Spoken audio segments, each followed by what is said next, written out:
fine. So I'm going to introduce formally Peter.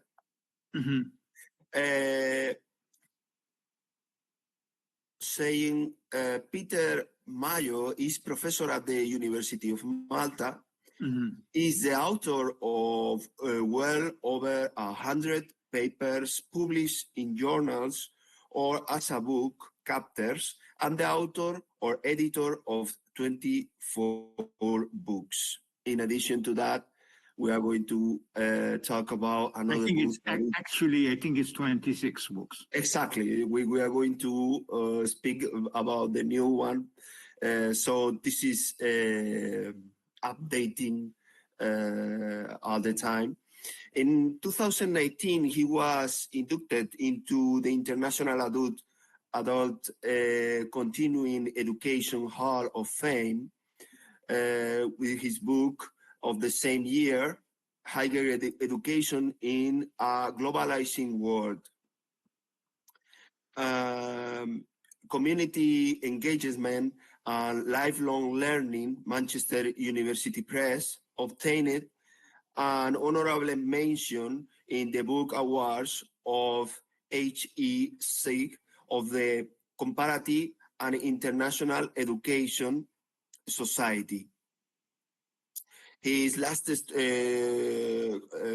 co-authored books are Lifelong Learning, Global Social Justice and Sustainability, and Critical Education in International Perspective, with other commenting the work with other authors also. And for me, I have to say that Peter Mayo is a reference because I read his books about the relationship between Freire and Gramsci, and it helped me a lot for my PhD. And it was like a common lecture for me, and I used his work a lot. So that is a pleasure for me to be with Peter Mayo today. Es un placer, mi placer. It's my pleasure too. I want to say one thing. The Gramsci-Freire book exists also in Spanish because it's been translated into 8 languages, and it exists in Catalan and Castellano, in Spanish. So not just in English and German and whatever, you know, for the Spanish people who are listening to this program, I'm saying this. And also the HE-SIG, what it means is a special interest group in a conference focused on higher education, educación superior. I think is how it is in Spanish, right? Educación superior, like universities, Politécnico, etc. That's the book. That is the book, and it got an honorable mention for my sins or for my pleasure from the special interest group. You know how it is. These big associations have special interest groups. So they are the ones on higher education. So thank you very much. Es un mi placer, es un gran placer hablar contigo, to talk with you in this program. And I would like to try and throw in a few words in Spanish because I like it. You know, I also practice a bit, make a fool of myself, maybe. And at the same time, I am honored to meet you, Diego, and Nieves in this exchange, this exchange we have on the political philosophy, right, of Paulo Freire. So thank you very much. Perfect. Why not to start speaking about this relation between the Paulo Freire and philosophy? Because you know that we are a society about open philosophy. And well, we came from a line of thinking that tries to articulate Paulo Freire with philosophy and try to justify that philosophy could be studied in the faculties of philosophy. What is your opinion about that, even when you wrote this book in which you linked Gramsci and Freire? when Gramsci is studied in the Faculty of Philosophy, in Philosophy of Politics, but Freire no. What do you think about that? Okay, interesting question. Every society has its own trends, right? Some people regard Freire as a philosopher. Some people do not. I remember in certain countries, the philosophy departments, not in Malta, but in countries where I studied abroad, in certain places in Canada, the philosophy departments used to look down on Freire, probably because he comes from education. And as you know, I hate to say this, but there is a pecking order. So although John Dewey has an effect, because John Dewey is celebrated as a pragmatist philosopher and American pragmatism within philosophy, but he wrote so much about and was so influential on education that we forget he has a larger philosophical presence behind that. Antonio Gramsci is very interesting too, because Antonio Gramsci, first of all, these people touch many different disciplines. And I will argue even Paulo Freire. Yeah? Paulo Freire, the more I read about him, the more I see how he's being taken up and reinvented. That's the word that Paulo Freire uses. He doesn't say applied, reinvented. In a variety of disciplines, these are people, these are giants whose presence extend beyond a single discipline. John Dewey in particular, Derrida in particular, Michel Foucault in particular, Hannah Arendt in particular, I would say bell hooks in particular, and many others. And maybe to pigeonhole these people, to consider them as this or that, is very reductive. Now, I go back to Gramsci. Gramsci had a great impact. Now, Gramsci would never present himself as an educationist. He's more likely to be associated with political studies, with political science, maybe. Yeah, political philosophy. Organic intellectual. Yes, but remember one thing. His major concept, of which he does not provide a systematic rendering, although he defines it in various ways, not mainly because he wasn't writing a book, but these were notes, scattered notes, which he probably never intended to publish them as they are in prison. And I would shudder to think, like what he would have said had he come alive again and seen the whole industry about what he prepared as notes, not intended for publication, must have been very embarrassed because, when you if somebody publishes behind your back a draft that you are writing, you say, but this is not ready for publication. I would have done this differently. I have to rework this. I have to check things which I couldn't check in prison, etc., etc. So remember, we are taking advantage of a person who's passed away, okay, who jealously guarded his notes, and they were secretly moved from one place to the other, not to fall within the clutches of a certain Joseph Stalin in Russia, where his wife was and his children were, and where he probably, had he survived and been released, and would have survived, but he did not physically, would have gone back to Russia, could have landed him in, let's put it this way, in a pickle in Russia, okay, because of his approach towards Marxism. Now, one thing he does, however, is that if you take his major concept, with the concept which everybody associates with him, even those who have never read Gramsci, okay, hegemony. Hegemony, I'm pronouncing it closer to the Greek origin, rather than hegemony, which is more Italian, hegemony.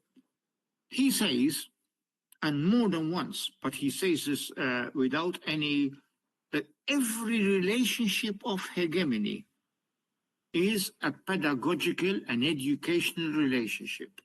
You cannot have hegemony without education. And you cannot have education without hegemony.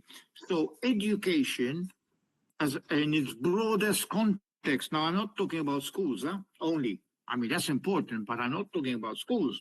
Education in its larger concept, we are thinking beyond schools, is central, is at the core of his concept of hegemony. So in other words, he is probably, if he is great as a writer, as many people do, because it's amazing how even people on the right-wingers, have a certain respect for Gramsci. Okay, they have. I've heard people like Gianfranco Fini sing his praises. Then, therefore, education have a great trump card here, because one of the greatest political theorists concentrates on education a lot. Education was central to his philosophy, certainly around the issue of hegemony. Now, what he would say, and probably most people would say, and I, by the way, I come from the field of sociology. So my specializations in terms of degrees, etc., are sociology of education. My PhD is more sociology, and my other PhD from Autónoma Madrid is in sociology of culture, even though it was in a program of estudios artísticos, literarios y cultura. De la cultura, coming from a sociologist, I would say I approach Gramsci from sociology, not from philosophy. But what's in the name? What's in the subject? You know, like, I mean, we reach a stage in our lives and we're dealing with people who transcend disciplinary boundaries. You know, whether I'm a philosopher, whether I'm a sociologist, whether I'm a political theorist, whether I'm a cultural theorist, these people are probably an amalgam of different disciplines. They transcend disciplines, like Karl Marx. I mean, what was Karl Marx? A philosopher. He started studying philosophy, political scientist, an economist. You know, I mean, come on. They speak to many different subjects. So my issue, therefore, why is Paulo Freire now? Paulo Freire, do you regard him as a philosopher? I would say yes. Do you regard him? But you would be amazed. I know people who are even using Freire in literature. What we call a lens, like we talk about a Derridian, a Foucauldian, a Habermasian. We can talk about a Gramscian. We can talk about a Freirean lens, a Freudian lens. Okay, I've seen people like, I can mention these people. I mean, no harm in this. I mean, I'm mentioning him quite positively. A person who I never had the opportunity to meet in the flesh, but we respect each other's work. From New Zealand, Peter Roberts, right, has discussed Dostoevsky from a Freirean perspective, Hermann Hesse from a Freirean perspective. So we can talk about a Freirean lens. I have used Paulo Freire in analyzing museums. And many of the students that I had the pleasure, I call them participants, not students, in my Erasmus Mundus Heritage Program, coordinated by University of Glasgow. We bring in bell hooks and Paulo Freire into our analysis of culture, of heritage, of museums, of heritage places. So these people offer us a lens from which to look at things, and look at things politically. Okay, these are people who talk politics all the time. They give us a vision. Give us a vision. And once you develop this vision and you are sold on to this vision, as I was after I studied my initial courses in sociology, not as an undergraduate, because we did have sociology of education, but I really started studying sociology of education and sociology, because I took courses in the sociology department, seriously at master's level. I had a great education there from the University of Alberta in Edmonton, Canada, Alberta, Canada. And what you develop without knowing it probably is a vision and a viewpoint, which then doesn't go away. Because once you get hooked onto it, it becomes your vision. You begin to look at everything in life from that angle. And then maybe I can be accused of brainwashing there, because then it's very difficult for me to change from there. For instance, before then, I studied English literature. But my vision of literature then was very different from my vision of literature subsequently. The questions I was raised, now other people had this before me, of course. It depends who you're exposed to, okay? Now I look at things I used to look at the time very differently. I look at it probably from a sociological angle. I wrote my dissertation on the Fine Arts Museum. It was a conventional approach to history of art without avoiding probably the very uncomfortable questions about art and museums and things like that.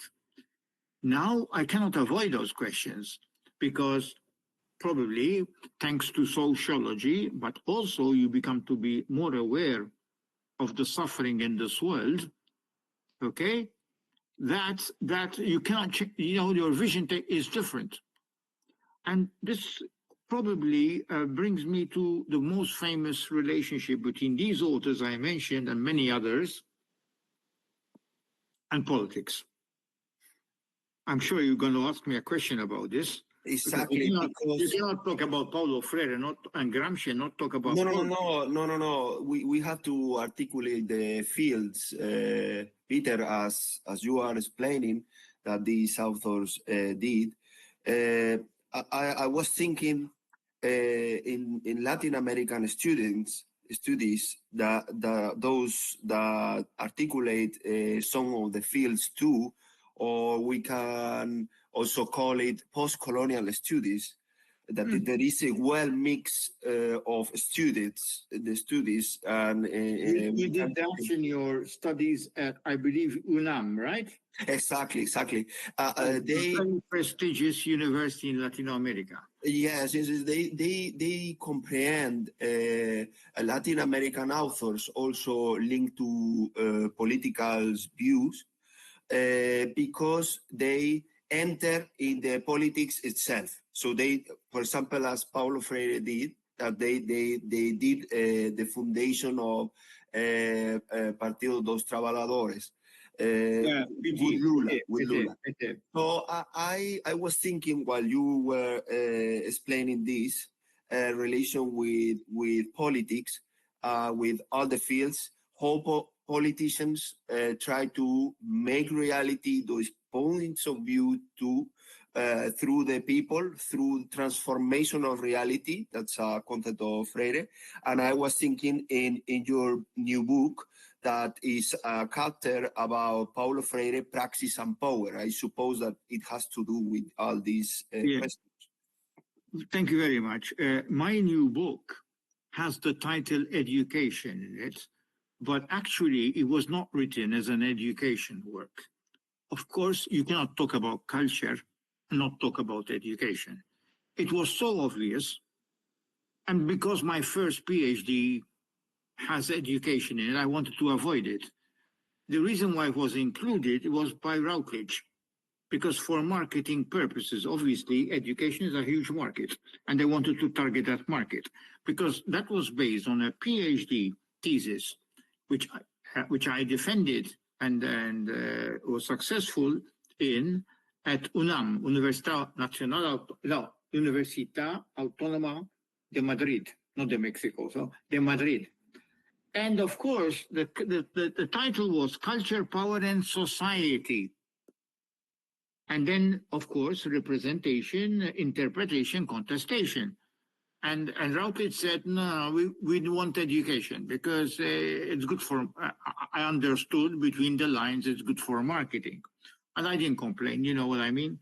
Maybe when you come from a small country and you are given this opportunity with a publishing house like Routledge, Okay, you don't say no. Sort of. But it was more than that, and this reflects my vision. My vision I've been influenced by Freire, by Gramsci, but many other people, that now I cannot escape this vision of things. I look at the political in everything. My wife says, stop analyzing. No, I can't. This is the way I am. I once went to the last July. I was invited as a visiting professor at La Sapienza in Rome. So I had a good period in Rome. I could see things which I saw when I was a small kid. And I went to the Santa Maria Maggiore.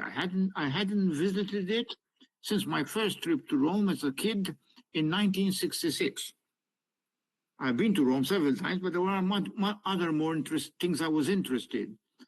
And Santa Maria Maggiore, we had a program on television, listen to this, in Malta, about this church. And they were bragging uncritically in this program, about the gold in the ceiling of Santa Maria Maggiore. And we were told, listen to this, that this was brought to Rome, the gold. So no question marks here where it came from, because we know by the conquistadors. What comes to mind? Obviously, Eduardo Galeano, the open veins of Latin America, las venas abiertas de America Latina. But nobody talks about that over there. They talk how beautiful the gold is. They talk about the beautiful patterns. But I always argue, and this is actually my way of seeing things politically. This is not the way I used to look at things in my undergraduate studies when I was into literature and history of art. Very conventional.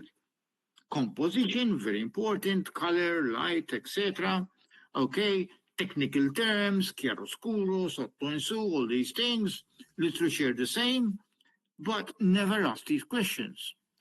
And the first things which comes to mind is, as I say, beware, because behind every thing of beauty, and I'm quoting Keats here, a thing of beauty is a joy forever.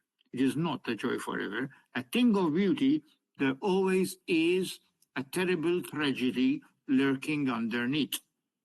Because behind that beauty, there is the suffering of so many people who have been forced into slavery.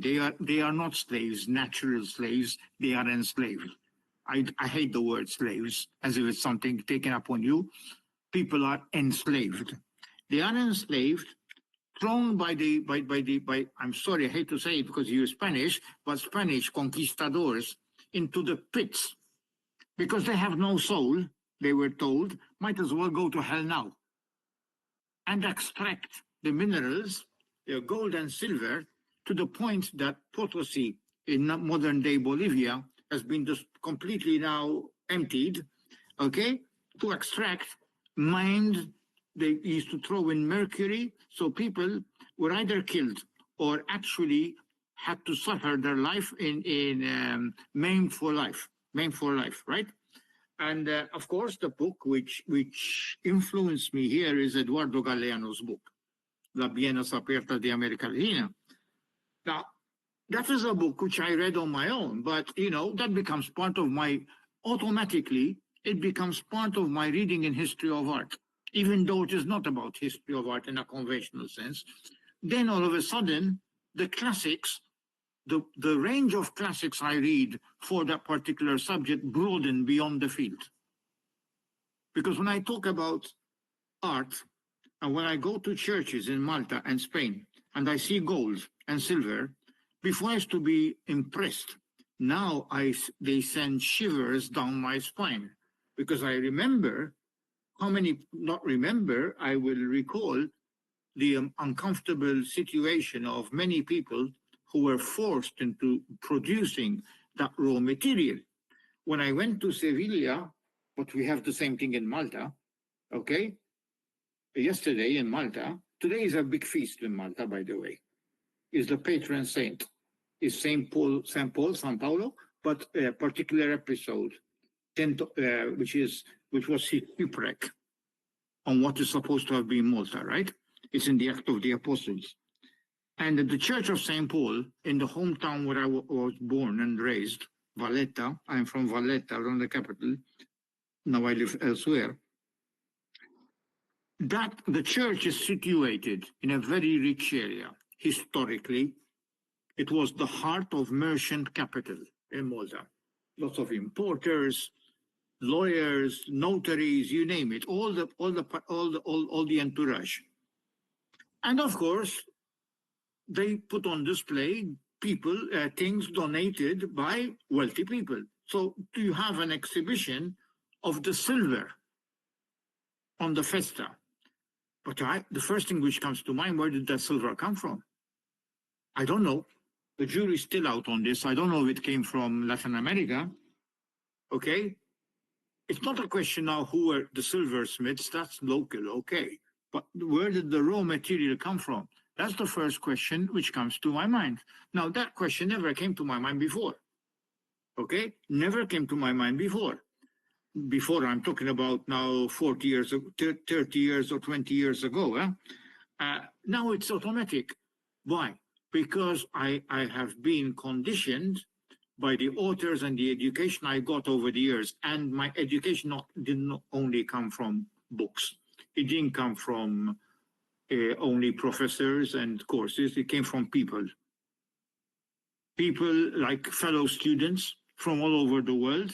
I met some, wonderful people when I lived twice in Canada. They taught me a lot from our conversations in a pub, etc., students.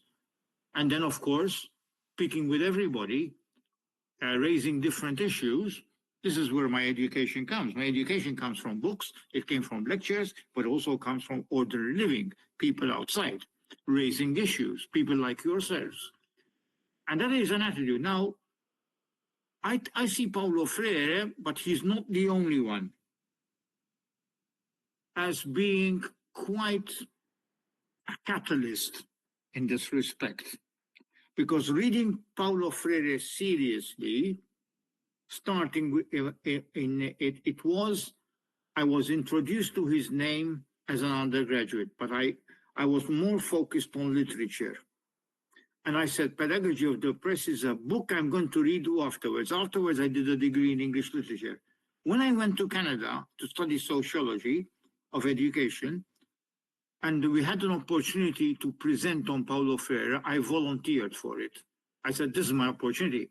And I started reading, this was 1986, in English.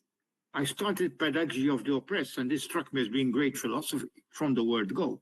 The first 3 chapters, where he talks about the humanization, when he draws on many authors, particularly Erich Fromm, etc., and Hegel's Master and the Slave, the Oppressor Consciousness, etc. So I think anybody who doubts Freire as a philosopher, the moment you start reading Pedagogy of the Oppressed, Pedagogia do Oprimido, okay, or Pedagogia dos Oprimidos, the first 3 chapters in particular, and you get a sense of the dialectic in the style, not just in the ideas, but in the style.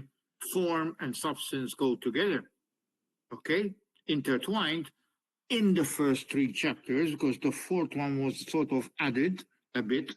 The publishers wanted him to address Albert Memmi and Albert Memmi and Frantz Fanon. Okay, you can see the difference between those chapters. He wanted it to be 3 chapters at first. When he published, you get that. Well, if that is not philosophy, then I don't know what it is. Okay, but then I've never been educated in philosophy. Okay, then of course other books by Freire, the books of that period are have a very dialectical streak, like Cultural Action for Freedom. Later, he would spend a lot of time doing conversational books. Those are less philosophical in that sense, dealing on a huge range of issues, as a conversation is. He had Pedagogia da Autonomia. No, before that he had Pedagogia da Esperanza. Okay, I know in Spain, Esperanza means to wait for somebody as well as to hope. Pedagogy of Hope. that was supposed to be a revisiting of Pedagogy of the Oppressed, but became a book in its own right. Fantastic, even in terms of his own biography. Letters to Cristina, Cartas de Cristina, etc., etc. But Pedagogy of the Oppressed takes some beating when it comes into the coherence of it will still remain his opus magnum. The rest are important because they shed lights on other things. Maybe he's more explicit on gender, for example, because he went to the United States and their United States gender and race become the big issues, which are important, of course. And I would say Paulo Freire became much more sensitive in his writing. But then you can always trace those things to Pedagogy of the Oppressed. The opus magnum remains Pedagogy of the Oppressed, especially the first 3 chapters. So your answer, is he relevant to philosophy? I would argue yes. Politics is very clear.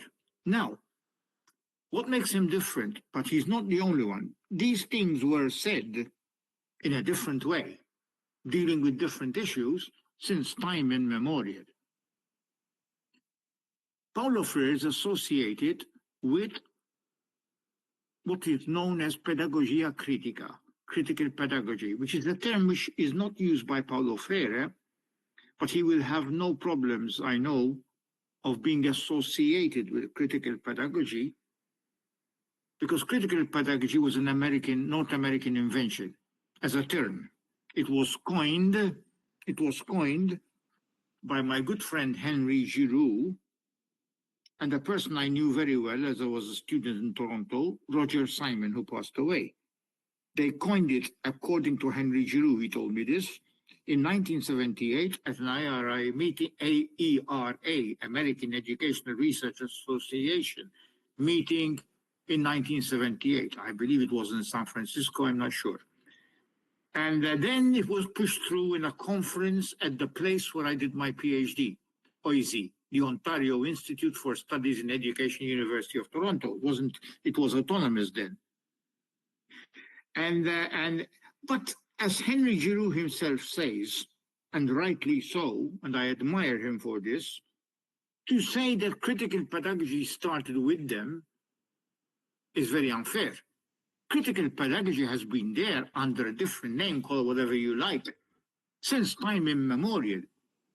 Since time when you had intellectuals, and by intellectuals I'm very Gramscian here.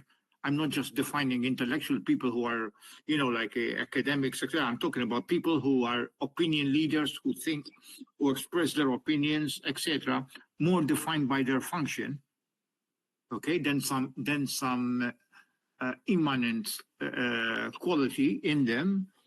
In every society, there are intellectuals. If we go back to the probably megalithic times, in that kind of society, there were intellectuals doing intellectual work. You have the order. I would say from the perspective that you call with the museums and the renewal of this reinterpretation of the history from a critical point of view, I think to reorganize the museums from a post-colonial perspective, and it works with a critical pedagogy and critical education that can transform the current curriculum. I agree. Well, I always argue, and I've written a lot about now, I don't think all of it is good, but I think maybe I wrote too much for my own good. I've written a lot about museums. I've written a lot about post-colonial education. I actually, together with Anne Hickling Hudson, a Jamaican scholar, retired now, based in Brisbane, in Australia, we gave rise to the Journal of Post-Colonial Directions in Education. After 10 years, we let it go. Other people have now been appointed editors. We did our 10 years. We want it now, we have to let go after some time. Otherwise it becomes a fiefdom, and we don't want that for the good of the journal itself, so that it will survive. So, I was looking forward to tackling the post-colonial. Now, post-colonial is, contentious term. Okay, I like it because there's a dynamic about it. I don't like the word anti-colonial because anti-colonial sets up a clear binary, and clear binaries for me do not exist. Things are much more complex. On the other hand, if you ask me, my favorite term would not be post-colonial, even though I invested a lot in that, a book series with Paul Grave Macmillan, with Anne Hickling Hudson and Antonio Darder, a good scholar from Puerto Rico originally, and the journal itself. My preferred term, and Hickling Hudson would not agree with me on this, is decolonization, decolonizing education, because that sense of continuity, we never arrive. Like Paulo Freire's idea of education, you never arrive. Paulo Freire used to talk about human beings' vocation to become more fully human. That process of becoming more fully human, becoming is an ongoing process. The moment you say, I've arrived, I'm sorry, you missed the boat. Yeah, it's ongoing. Eventually, Paulo Freire may be impressed by the postmodernists, questioning what does it mean to be fully human. He said to become less incoherent, less incomplete. He talks about that. There is always a sense of continuity, and even the colonization process is an ongoing process. I mean, as you know, colonization doesn't end the moment you get your independence. You may have decolonized the country, but you may have not decolonized the mind. I would probably say in most cases, you would not decolonize the mind. Okay, so decolonization is an ongoing process. It is all about coming to terms with the contradictions which keep existing. And for me, living revolutionary, living post-colonially, living in a state of conscientisation is an ongoing process. You never arrive. It doesn't mean, like it's to be cynical and say, well, you're wasting your time. No. On the contrary, you have to keep doing it. But the moment you believe you can sit back and say, I'm settled, okay, we've done what we could do, the battle has been lost. It reminds me of the famous statement attributed to Jesus Christ. In the Gospels, the poor will always be amongst you. Now that was a reaction to Judas protesting because she was wasting Magdalene ointment on Christ, and he said, "Well, my reading of that situation is not." We cannot overcome poverty. My reading of the situation is you will be mistaken if you think that at some stage you have overcome poverty, because there's always another poverty to contact. It's an ongoing process. There's another, the moment you think you have arrived, you haven't. It's an ongoing process. The fight against poverty is there. Oh, it will always be there. Even if it doesn't mean that you don't fight. You become fatalist, you have to. But the moment you think you have removed poverty, you are not looking beyond your immediate confines. You have to go beyond that. Okay? And this is, unfortunately, this is what distinguishes us as people who are political in thought and in action from politicians. The politician has to show that he's arrived to win an election. We are not interested in that. We are interested in the larger picture. I've had politicians who told me, keep going on with your kind of work. Those who are sympathetic, I'm talking about, okay? Not those who are cynical, and I've met many of those, okay? Those who make compromises, because you can say things that we cannot say as politicians. It could be suicide if we say them, but at least you can go and say these things. There are few, these are only a handful of people who speak this way. Most people are very cynical about things, you know? Now, the point I was making earlier is critical pedagogy goes back to time immemorial. Every society has its own intellectuals, always had people in power, people in authority, and also had people who challenge that authority, because every authority has to be challenged. No matter how good it thinks it is, it projects themselves it is. And of course, the moment an authority tries to clamp down on criticism because it feels that it's done enough, there shouldn't be criticism, well, that's the big contradiction of revolutions. Okay? It's like the Sandinistas in Nicaragua today, which are an insult to the Sandinistas that were. You understand what I'm saying? This is part and parcel. Chomsky says the purpose of intellectuals, and I'm talking about intellectuals in a broad sense again, in the Gramscian sense, not now, is to critique positive and bad, not just criticism, critique in the German sense of critical analysis, critique authority rather than side with it. The moment you side with authority, as far as I'm concerned, you are a dead duck. Now, so the real intellectual is obviously a person who suffers, because he's never going to be part of the people who flourish under the present regime, no matter how social justice-oriented that regime is. So we are not going to be placed on boards, we are not going to be placed on this, or as advisors with extra remuneration to our salary. You're probably going to be demoted before you start, because you will make people uncomfortable. You rub them, you rub them around the back around their back. So badly. I can't, I'm getting confused now. There's a famous expression. So yes. Come os oprimidos, Freire would say, together with the people that is outside of the system to be critical with the system.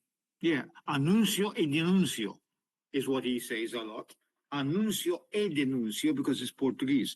Annuncio kind of announce, but you have also to denounce. This is like when you had Obama in power, Cornel West, a person, I think, everybody has his own style. He has a bit of a showbiz style as far as I'm concerned, but he's very effective. And when he said, I'm very happy, I'm going to get drunk, I'm going to celebrate, I'm going to hip hop, whatever, because Obama went. But the next day, I'm going to be on his back. I'm going to be behind him. I'm going to criticize every moment. And now then we immediately start hearing about the legal illegalities that Obama endorsed. So, whatever it means.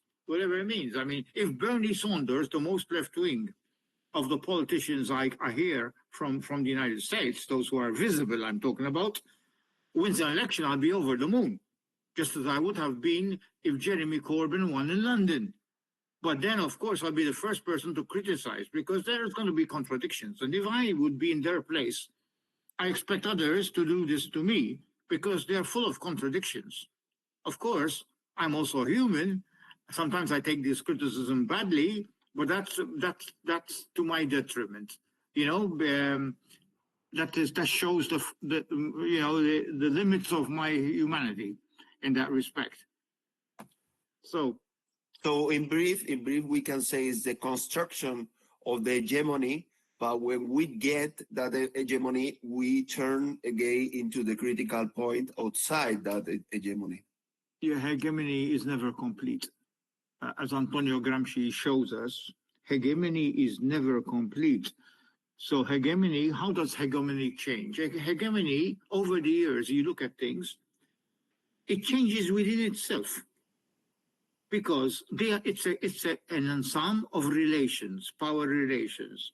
Now, you have people are going to cement what is established in authority, but then you're going to have people who are also part of that hegemony, who are going to use that hegemony against itself. They want to renegotiate relations, and it's through that renegotiation that change occurs. So in other words, change occurs not on the outside, but within its own interstices. This also reminds me not only of Gramsci, but this is where I see parallels with Michel Foucault, who probably has read Gramsci. He was once a communist. He read this literature. I mean, of course, I'm sure Gramsci influenced him when he says there can be no power without resistance. But hang on, it doesn't stop there. But that resistance is never external to the power structure itself. You get that? There can be no power without resistance, but that resistance is never external to the power structure itself. That could easily be signed off by Gramsci. It could be a definition of hegemony itself. So hegemony is also, you are part of it, even if you are against it. And in many societies, not all society, but in many societies, especially with globalization today, very few spaces along the earth are not touched by globalization. We are part of globalization, even when we are trying to change it, to try and face that. So even the globalization from below, people are part of globalization itself. I mean, the people in Tunisia who overthrew Ben Ali were out in the streets. Yes, they went out in the streets, they reclaimed the spaces, but they used the technology of globalization, the information technology, of which the young people in Tunisia have been trained more than the politicians themselves. They were much more savvy in handling this. They used it to go out in the streets and engage in collective endeavor. So they use hegemony, but they were part of it. They are a product of that hegemony, of the information technology, of the fourth, maybe if you like, for me, the jury is still out on this, maybe as a generation of the fourth industrial revolution, and the third and the fourth ones, to partly, but I'm not saying they did completely, but partly because you don't get rid of hegemony because you get rid of a regime and its leader. Okay, we've seen in Egypt how this doesn't work. Because you have to come to terms with the repressive forces, with the supreme command of the armed forces. Tunisia was a bit different, I suppose. Okay, but they are products of that hegemony. They use that hegemony, but try to change some of the relations within that hegemony. So that hegemony has changed slowly, not drastically, but there is some noticeable change. For example, women. Women, they fought within the system. They fought to get to play their part within the system, the suffragettes. But then they've come a long way by changing the relations of that system. And I'm sure they'll be the first to tell you there's still a long way to go. We know we men have a lot of privileges still. But the situation today is different from it was in the time of Emily Pankhurst, or much earlier, what's her name, the famous Wollstonecraft, etc. It's changed, but there's still a long way to go because the struggle will always continue. I don't know if I'm making myself clear. I'm thinking aloud as I'm saying this. Yeah, no. I was thinking how Freire also started thinking about hegemony also from an organized point of view that includes the perspective of the dialogue and the perspective of renegotiation or redeal little by little, as you are also telling us. Yeah. Yeah. I mean, Freire claims to have understood, well, sounds a bit arrogant, but I don't think he meant it that way. He knew Gramsci before he read him. In other words, what he's trying to say, these ideas were already percolating within the context where he worked, and that was Latin America. I'm sure the people who were exiled in Chile, like Fernando Enrique Cardozo, a world-famous sociologist, who was very different in his approach then from when he became a president, when he told everybody to forget what he wrote. The Cardozo, the sociologist of the, who this from, you were in Mexico after all, who worked a lot with Enzo Falletto about dependency. So I'm sure what he probably Freire said. Yeah, I mean, the situation in Latin America, which reminds me a bit of Spain during the Second Republic, and everything brought to an end with the 1964 coup d'etat in Brazil, like the Republican period brought to an end by the Franco moving from, getting troops from Morocco, etc. Well, the whole story, most Spanish people know, all Spanish people, I would say, know, is that these things were percolating. In a context like that, I'm sure many of the ideas, even if you didn't read Gramsci, many of the ideas were floating around in the Brazil pre-1964 and probably even afterwards, especially during the period of exiles, those who survived, who went to Mexico, those who went to Chile, not Mexico, they were in Chile actually, Cardozo. That's where he wrote Pedagogy of the Oppressed, Paulo Freire, 1968, Pedagogia do Oprimido. And then, of course, he claims to have been introduced to Gramsci's writings in Chile by a certain Marcela Gajardo, who lent him an anthology, which I'm sure must have been translated into Portuguese or Spanish probably. I know the book in Italian. It's an anthology. It's not written by, put together by Riuniti, the publishing house in Italy, called Letteratura e Vita Nazionale, Literature and National Life, which has some fantastic writings about culture. Some of his most famous writings about culture are there. Very instructive in terms of how to deal with the migration issue. He was not referring Gramsci to migration of people from outside the country, but people from within the country itself, from the south, from the islands, etc. How you have to learn about people not at the point of arrival, Mexicans in the United States, but why did they leave Mexico in the first place?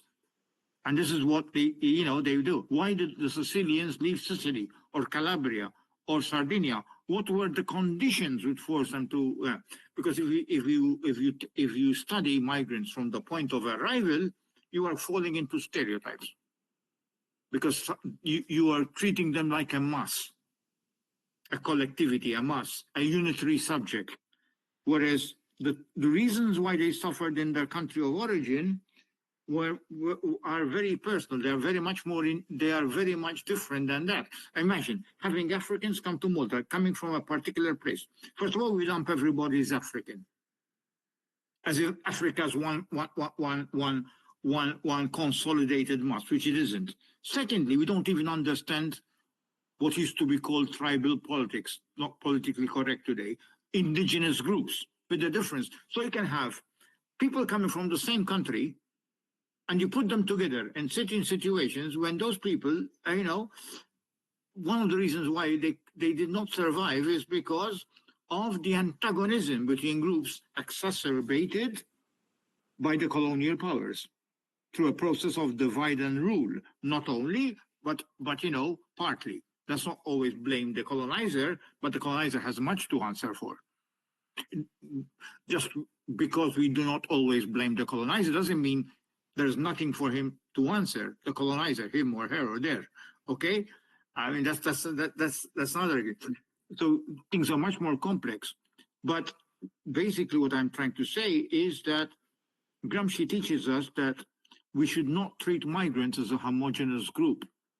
And in Africa, the differences that exist in certain areas, certain territories, between different indigenous groups, probably exacerbated by colonial powers, but not only, etc. And then they come to it and they are classified African.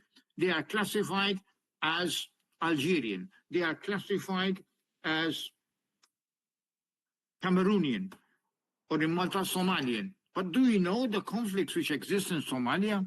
Do we know the differences? It doesn't have to be conflict which exists in Somalia, etc. You know, a good friend of mine, we were students together in Toronto. I will mention him by name, brilliant guy. Handel Kashopa Wright. He's African, of course. He's from Sierra Leone. He's a professor at UBC. He wrote a fantastic paper using a quotation from Macbeth. Is this a dagger I see before me? The famous dagger scene. Is this an African I see before me?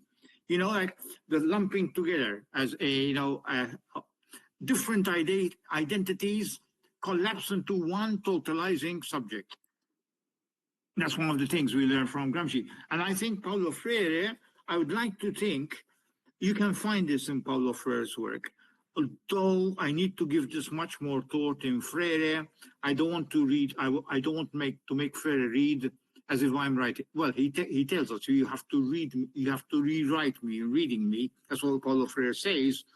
But, you know, I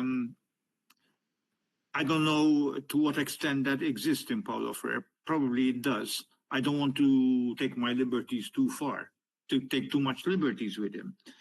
But my main point is, I'm sure Paulo Freire would agree, Paulo Freire is a great voice.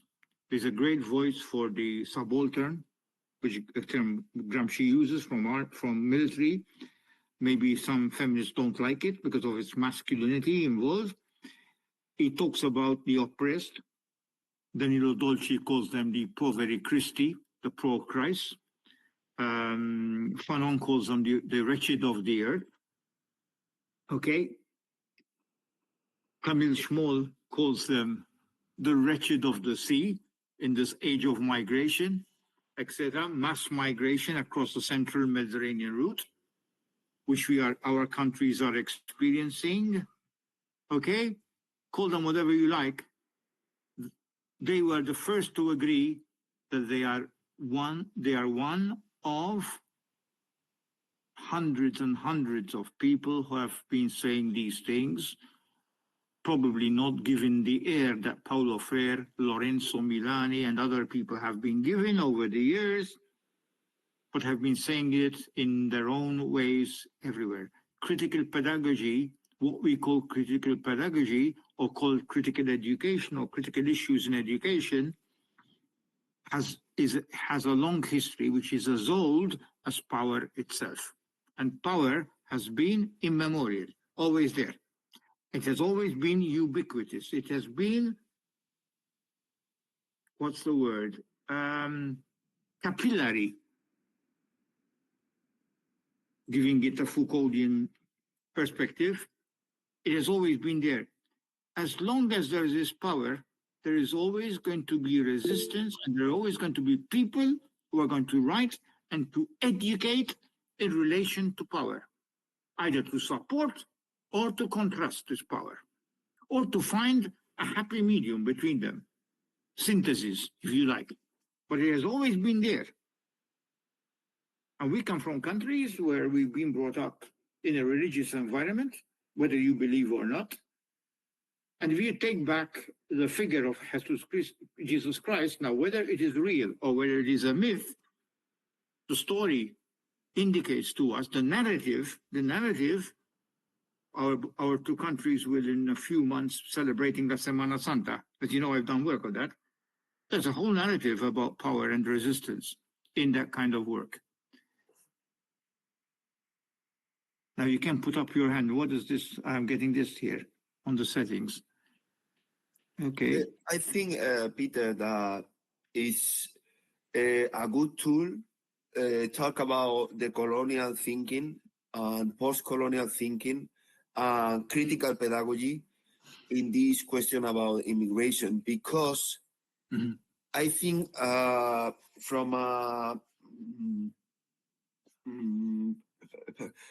progressive point of view, according to Paulo Freire, we can grab those tools from the subaltern thinking and use that against the new right wave, ultra-conservative and fascism that we are facing nowadays. I mean, I think from a progressive point of view, we have to grab those tools to beat the right wing in this field of immigration. And they are so useful, and we can reinvent those tools. For example, Paulo Freire or Frantz Fanon, or the decolonial thinking, post-colonial thinking, all those thinkers are going to help us from this perspective to build new arguments against this new wave, conservative wave. I agree with you, and the new right, or certain aspects of what I call the banal new right, because like Chomsky, I do recognize an intellectual tradition within conservatism. There is a right which I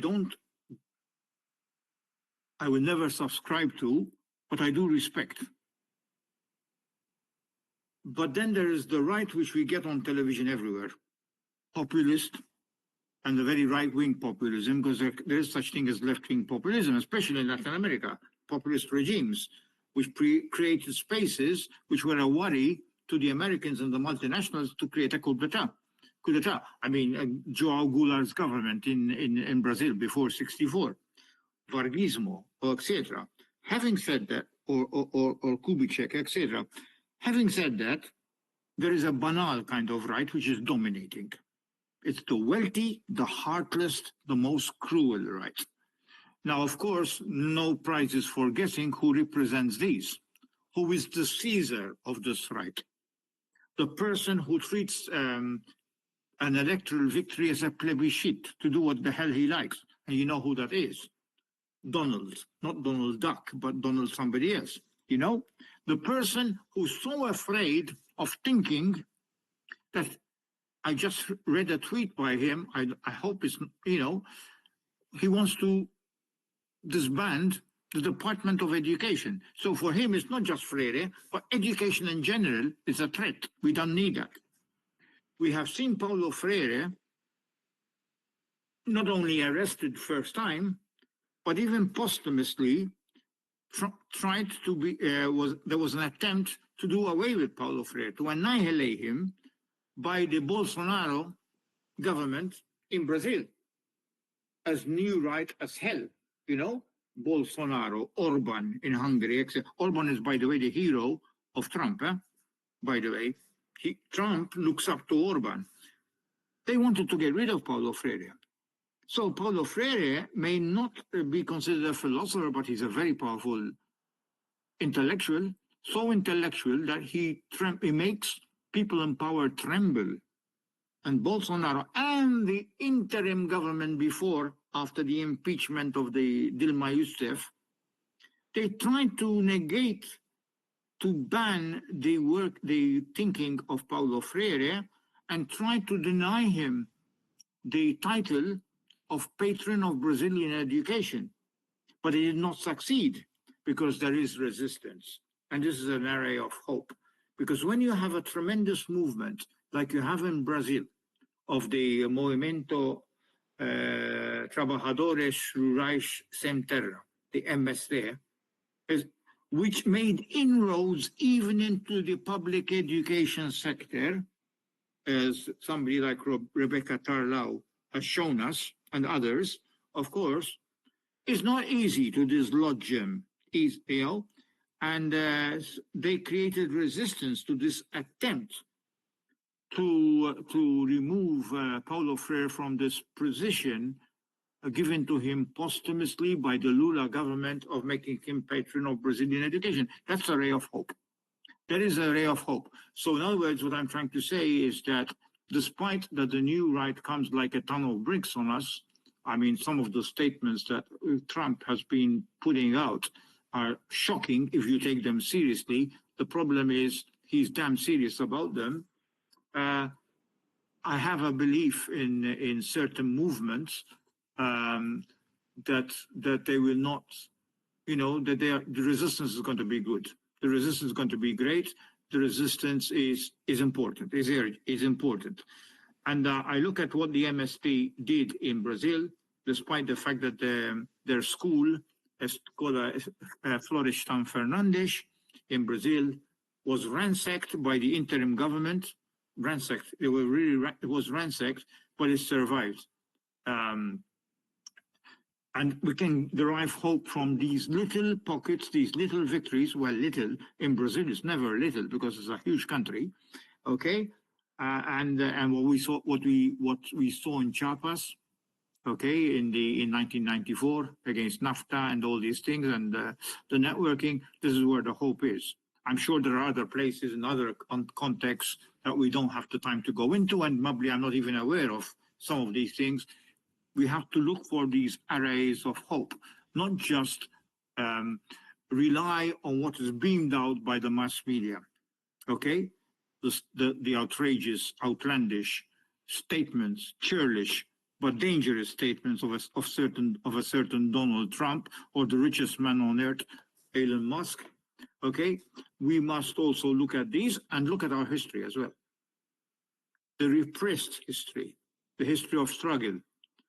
And I think Paulo Freire is part of it. But he is effective because he, like Gramsci, who was placed and hid in prison with a statement read out by the prosecutor, which is probably coined by Mussolini himself, we must stop this brain from working for 20 years. Well, the brain did work because he wrote those prison notebooks, which became a masterpiece of political theory. I mean, Gramsci, these people made authority afraid. And Paulo Freire too does. The specter of Paulo Freire sent shivers down the right wing's spine, and they did not manage, just a token gesture, to dislodge him from the position of preeminence in Brazil. They would have tried to destroy him. Now, I would not be surprised if somebody like Donald Trump is going to create some kind of a purge of intellectuals. He won't be original in doing that because the Bush government did it. All right, McCarthy all over again. And he probably tried to ban the use of certain books in the United States, including maybe Pedagogy of the Oppressed itself, from being taught. I don't think he will succeed. I have faith in the American intelligentsia and the American cultural workers who will fight against this.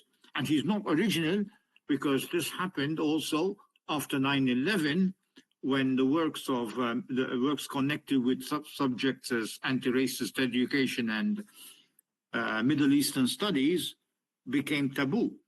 They tried to destroy them. Did they manage? I don't think so. So I think I have no doubt that Freire will survive despite everything. And I'm not saying this just to end on a happy note, because I firmly believe, I mean, his ideas are so much entrenched in popular consciousness, not just in Brazil. I'm not talking about Brazil, also globally, that he is one of the voices. There are many voices of the oppressed throughout the world. Even though maybe he may not have been oppressed himself, except when he was sent into exile. But he is one of the voices, together with Fanon, with others, with Ngugi, so many others. I mean, with Angela Davis and Bell Hooks, and Mohanty, whatever. These people. Well, Peter, I think we are finishing our appointment. Again, I really enjoyed it. Yeah, me too. I think we finished it with these words about the current events. That is also reinvent the concepts and the theories that we were working on it. And this is very important too, because is to become a little bit more aware about the situation and to find tools that with arguments settle up a good critical position and build this kind of hegemony also from a left point of view and progressive point of view. I'm sure that... Remember, culture is always respected when it's banned. And you in Spain know this only too well, because one of the greatest cultural figures of the Second Republic, a certain Federico Garcia Lorca, was a great threat. Even when he spoke about love, when he lived the life that he lived, to the regime. That's why they killed him. And imagine, Peter, but they did not kill his ideas. They did not kill his ideas. And imagine that, Peter, that since 3 years ago, 4 years ago, through studies, we discovered that also the dictatorship, Franco killed Miguel de Unamuno. Unamuno was killed as well by the dictatorships, and it's something that came up to light. I know about Unamuno, but I didn't know this. 3 years ago is now, because it was through the pandemics, was difficult to come up with that. We can read recent studies about that, pointing about this fact as well. So Unamuno as well suffered this thing. So yeah, there were Spanish intellectuals that fight about that and were critical even so there were many others, because we also must not just limit ourselves to the grand intellectuals, but also the organic intellectuals working at the community level. How many people in America were in Latin America were killed, like Chico Mendes, etc., because they were part of the peasantry. They contributed to the emergence. The emergence of peasants, etc., as a group, through the peasant league, whatever. Yeah, I mean, definitely. I mean, thought, as Hannah Arendt says, it's not just thinking.